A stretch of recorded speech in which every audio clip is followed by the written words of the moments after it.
नमस्कार,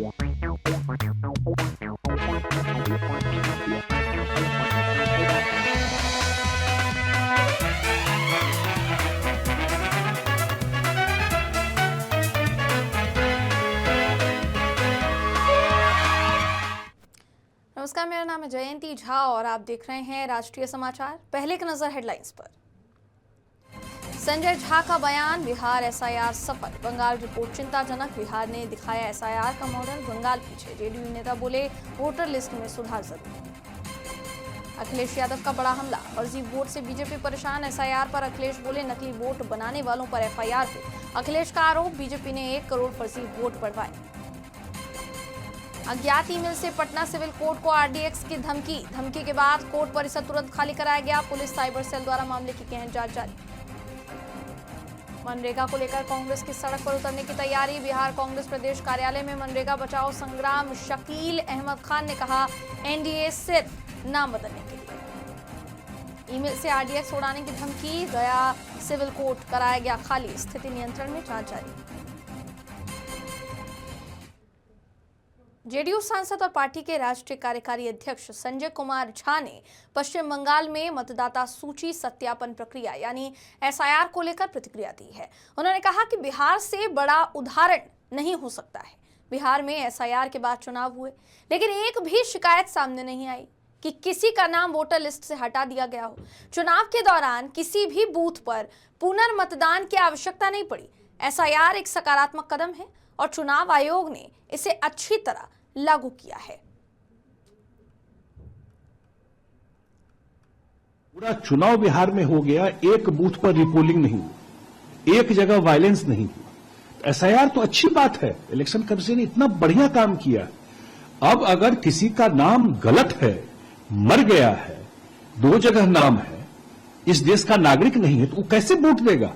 ये तो एक्सरसाइज पहले ही हो जाना चाहिए था और ये अच्छा मूव है। बिहार में इलेक्शन कमीशन ने ये काम करके देश को ये दिखाया और कोई पहली बार एसआईआर नहीं हो रहा है, पास्ट में भी एसआईआर होता रहा है। मुझे लगता है जो एक्सरसाइज बंगाल में लोग कहता है कि कौन उसमें जो लोग जा रहे हैं बीएलओ उसको प्रॉब्लम हो रहा है, इतना बड़ा एक्सरसाइज बिहार में हुआ, बिहार में प्रॉब्लम ही नहीं हुआ।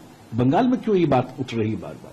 क्योंकि बंगाल में जो अब सिग्नल आ रहा है, जो रिपोर्ट आ रहा है, जो सरकार है उसकी स्थिति अच्छी नहीं है, इसलिए बात उठा रहे हैं। और संजय जी, आपने समाजवादी पार्टी प्रमुख अखिलेश यादव ने कहा कि वोट बढ़ाने का बीजेपी के लोग दबाव बनाएंगे क्योंकि उनका वोट कट गया है। उन्होंने फर्जी वोट बनाए थे, इसका मतलब फर्जी वोट डाले गए हैं और सबसे ज्यादा वोट बीजेपी के बूथों पर निकले हैं।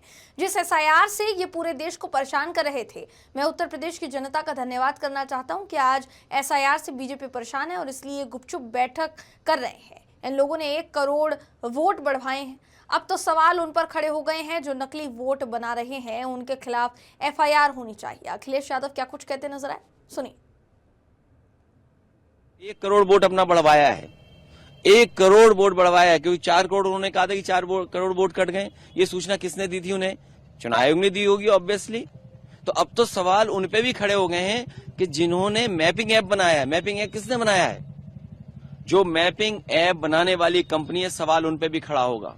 सवाल उन पे भी खड़ा होगा कि ऐसी कंपनियां जो इलेक्ट्रल बॉन्ड दे रही हैं, जो चंदा दे रही कंपनी, उसी का ऐप है, तो आप कितना फेयर होगे। इसीलिए पीडीएफ प्रहरी से हम अपील करेंगे कि एफआईआर दर्ज कराएंगे जो नकली वोट बनाएंगे।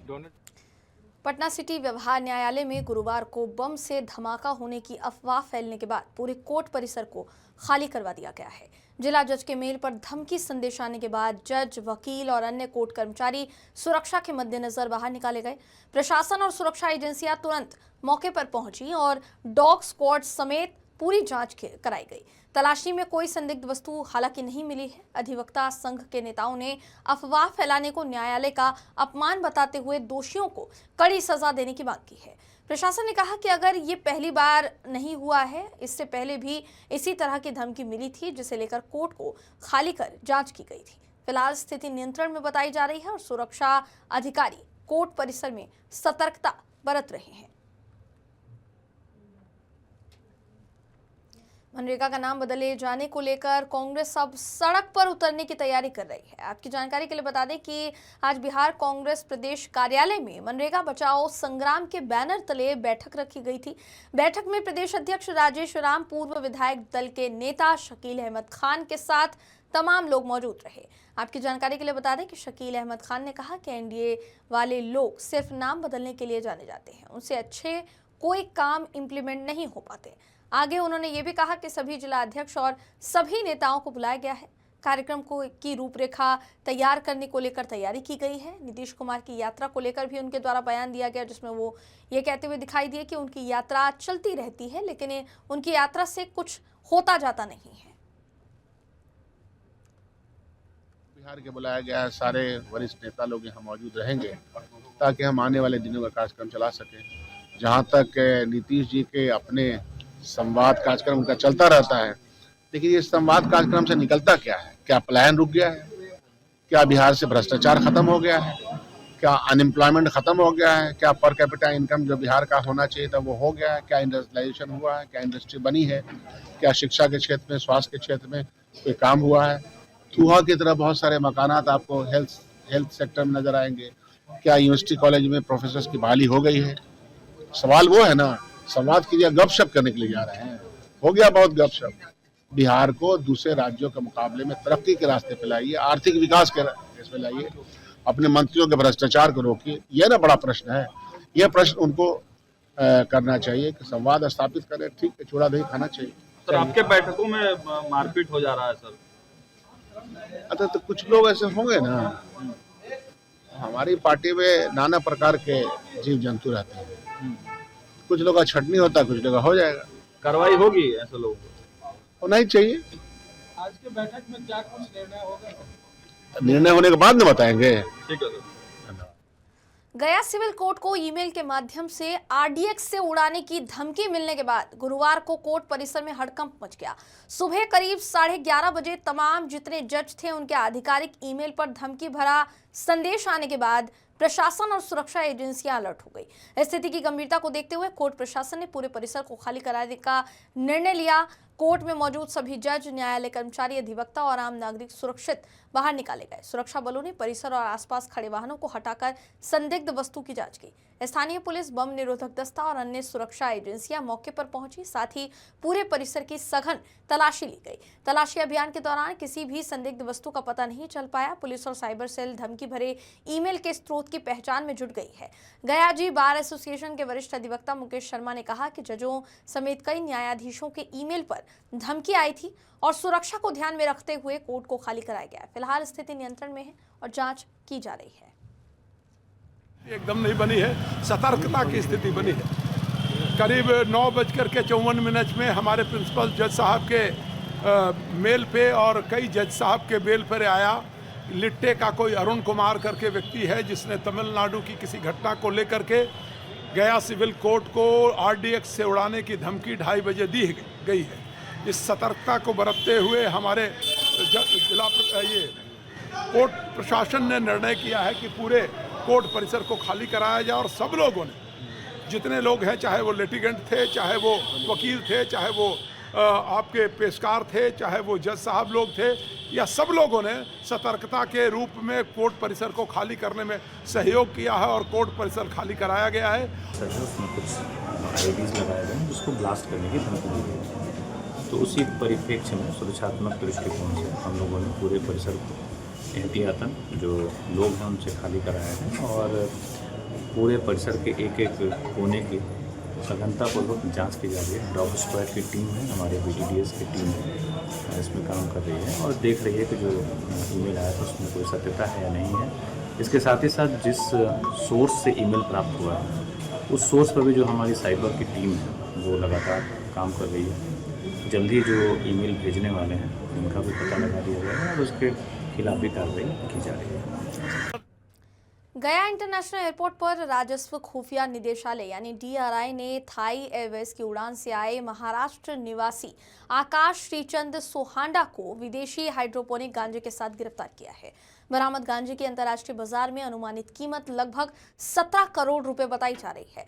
डीआरआई ने खुफिया सूचना के आधार पर यात्री की निगरानी की और उसके सामान से 17 किलो उच्च गुणवत्ता वाला नशीला पदार्थ बरामद किया है।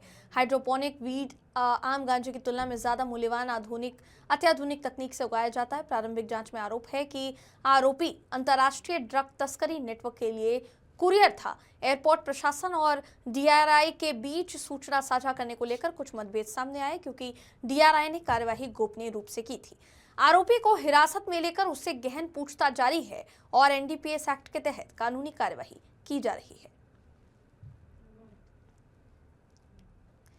फिल्म धुरंधर को लेकर बड़ा मामला सामने आया है। UAE, Bahrain, Kuwait, Qatar, Oman और सऊदी अरब जैसे मध्य पूर्वी देशों ने इस फिल्म पर बैन लगा दिया है। इस बैन के खिलाफ Indian motion picture producers association यानी IMPPA ने प्रधानमंत्री नरेंद्र मोदी तक को पत्र लिखकर हस्तक्षेप करने की मांग की है। IMPPA का कहना है कि फिल्म धुरंधर को भारत के central board of film certification से सर्टिफिकेट मिलने के बाद रिलीज किया गया और यह भारतीय सिनेमा की बड़ी हिट फिल्मों में शामिल है। इसके बावजूद इन देशों द्वारा लगाया गया बैन एक तरफा और अनुचित है, जो अभिव्यक्ति की स्वतंत्रता का दमन करता है। एसोसिएशन ने अपने पत्र में कहा कि UAE, Bahrain, Kuwait, Qatar, Oman और सऊदी अरब भारत के मित्र देश हैं और भारत के साथ उनके व्यापारिक और कूटनीतिक संबंध मजबूत है। ऐसे में भारत सरकार को इस मुद्दे को संबंधित देशों के सामने उठाना चाहिए। IMPPA ने प्रधानमंत्री से अनुरोध किया है कि भारत सरकार इस मामले में हस्तक्षेप करे और बैन हटाने के लिए जरूरी प्रयास करे। इस पत्र की प्रतिलिपि सूचना और प्रसारण मंत्री अश्विनी वैष्णव और विदेश मंत्री S जयशंकर को भी भेजी गई है।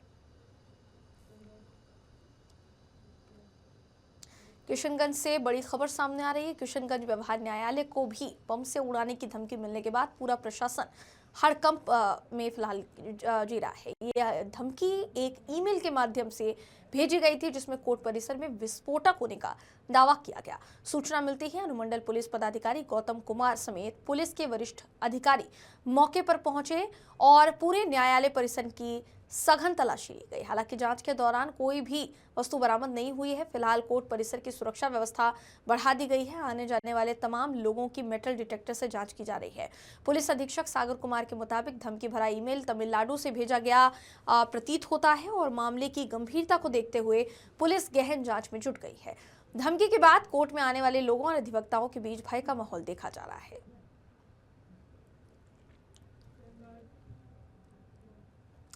मनरेगा का नाम बदलकर VBG राम जी किए जाने के बाद सियासी हलचल तेज हो गई है।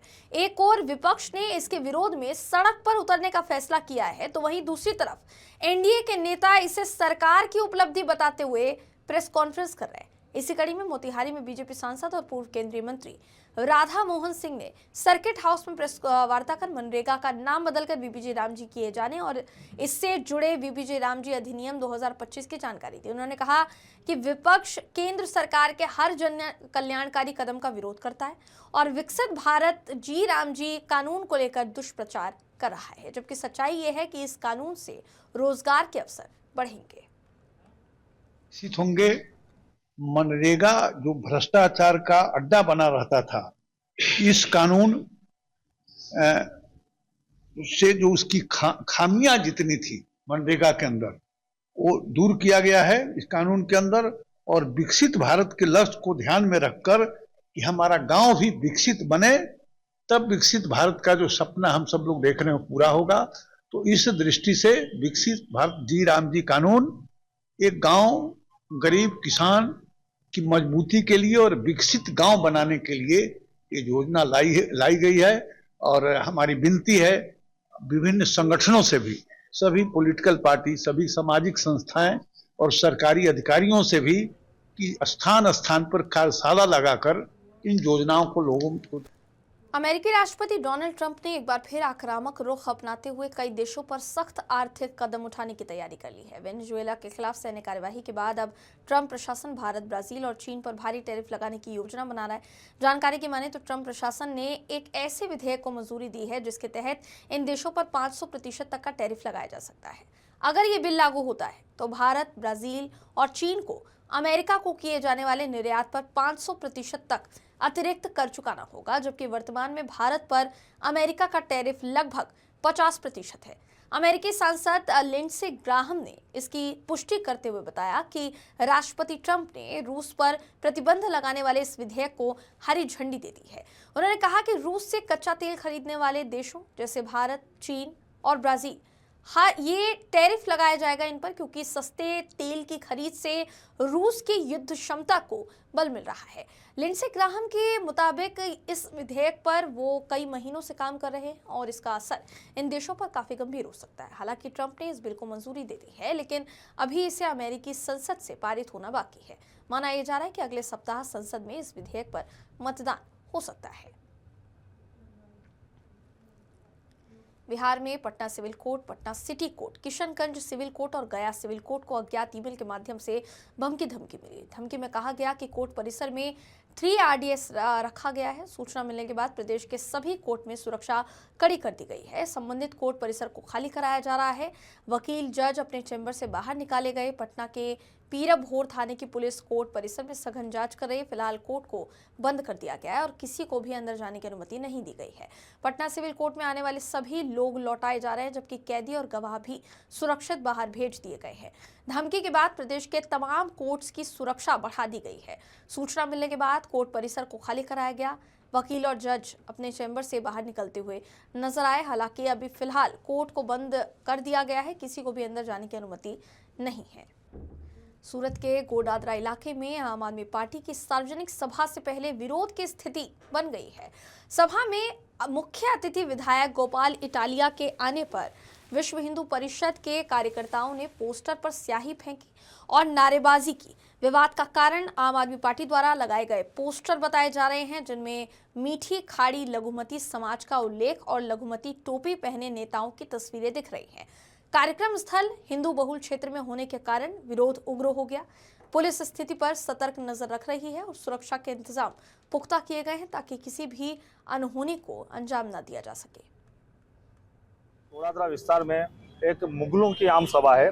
जैसे आम आदमी पार्टी, जो गोपाल इटालिया, जो सनातन धर्म विरोधी आदमी है, जो हमेशा धर्म का दुष्प्रचार करता रहा है, कभी हमारी भगवत गीता का अपमान करता है, कभी हमारे कथावाचकों का अपमान करता है, ऐसा व्यक्ति कल गोडादरा में आकर अपनी पार्टी को लेकर यहाँ राजनीति चमकाने के लिए आम सभा करने की एक बैनर हमने अभी देखा। आप देख सकते हो जैसे टोपी पहन के ये बैनर ये लोग ने लगाए हैं।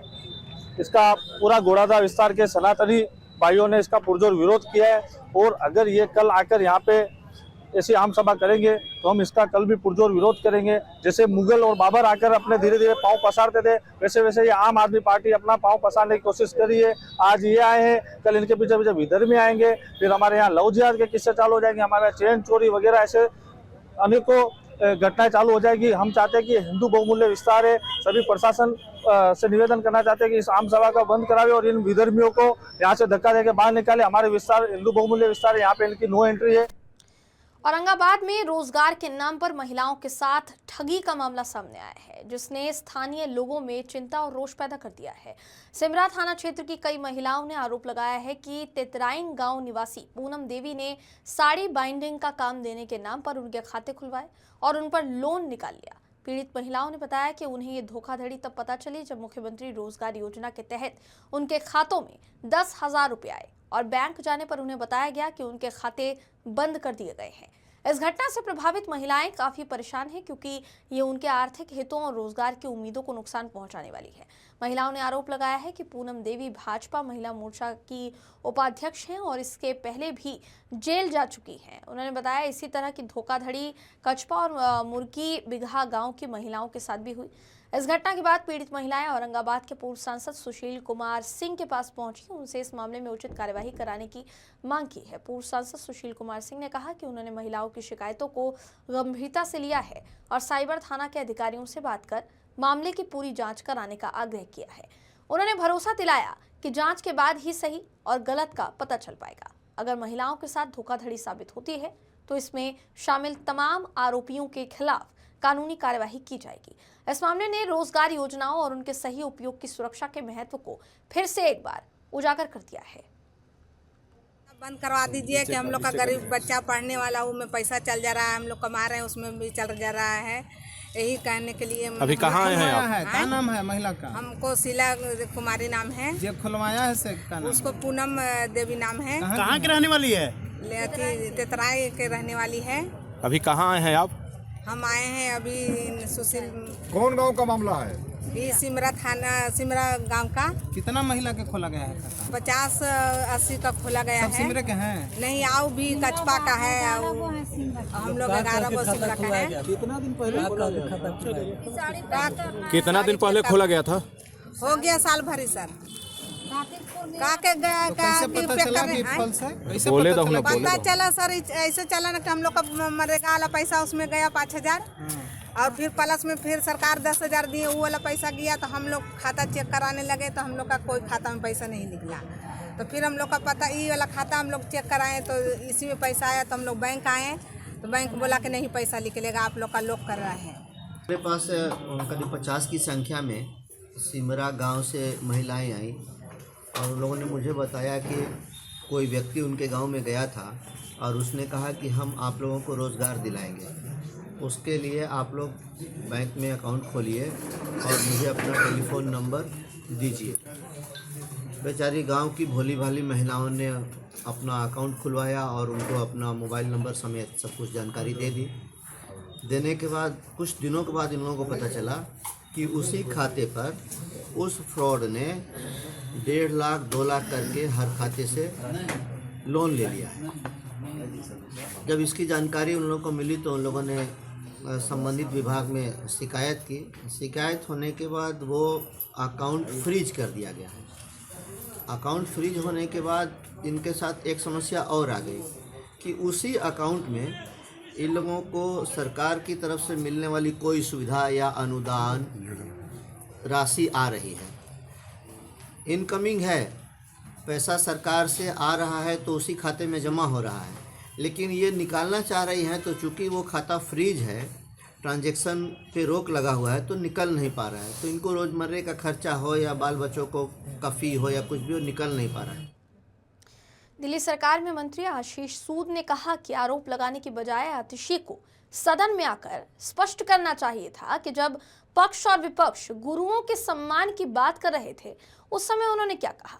उन्होंने कहा अगर आतिशी ने कोई गलती की होती तो माफी मांग लेती, जिसे पूरा देश स्वीकार करता, लेकिन उन्होंने भागने और उस वीडियो को झूठ बोलने का आरोप लगाया जो सदन की प्रॉपर्टी है। अधिकारी ने अध्यक्ष ने वर्बेटम पढ़कर बताया पीठ से, अध्यक्षीय पीठ ने वर्बेटम पढ़कर बताया है। उस वर्बेटम को आतिशी जी कैसे डिनाई कर सकती है? इसको कहते हैं चोरी और सीनाजोरी। आपसे गलती हुई, आप माफी मांगते, समाज के सामने सर नीचा करके शीश नवा के माफी मांगते, लोग माफ करते। अब मेरी पूरी तरह से मांग है, ये अरविंद केजरीवाल और उनकी पार्टी की ढिठाई है। उनके नेता माफी नहीं मांग रहे, अरविंद केजरीवाल और उनकी पूरी पार्टी देश से माफी मांगे गुरुओं के अपमान के लिए। मुंबई के बेलाड पेयर इलाके से बड़ी खबर है, जहां बेनियान कैफे में अचानक आग लग गई। यह आग दोपहर के समय लगी जब कैफे में ज्यादा ग्राहक मौजूद नहीं थे, जिससे एक बड़ा हादसा टल गया। आग की सूचना मिलते ही मुंबई पोर्ट ट्रस्ट और मुंबई दमकल विभाग के आधे दर्जन गाड़ियां मौके पर पहुंची। दमकल गाड़ियों ने कड़ी मशक्कत करते हुए आग पर काबू पाया। दमकल अधिकारियों के मुताबिक आग लगने की शुरुआती वजह कैफे के किचन में खाना बनाने की जगह मानी जा रही। संयुक्त ऑपरेशन के चलते महज आधे घंटे में आग पर काबू पा लिया गया और इस घटना में किसी भी तरह की जनहानि की खबर नहीं है। घटनास्थल से हमारे वरिष्ठ संवाददाता सर्वेश तिवारी ने इस पूरे मामले का विशेष जायजा लिया है। मुंबई के बेलाड पियर इलाके में बैनन ट्री कैफे में अचानक आग लग गई थी। देख सकते हैं यहाँ पे बैनन ट्री कैफे है। जैसे ही मुंबई दमकल विभाग को इसकी जानकारी मिली, जल्दी यहाँ पर तकरीबन आधा दर्जन से गाड़ियाँ जो थी दमकल विभाग की वो यहाँ पर पहुँची। आग पर पूरी तरह से कंट्रोल कर लिया गया है। किस तरह की आग थी, क्या कुछ यहाँ पर किस तरह से आग बुझाई गई, बातचीत करते हैं यहाँ के दमकल अधिकारी से। शिंदे जी बताइए कि किस तरह की आग थी, अंदर कहाँ पर लगी थी आग?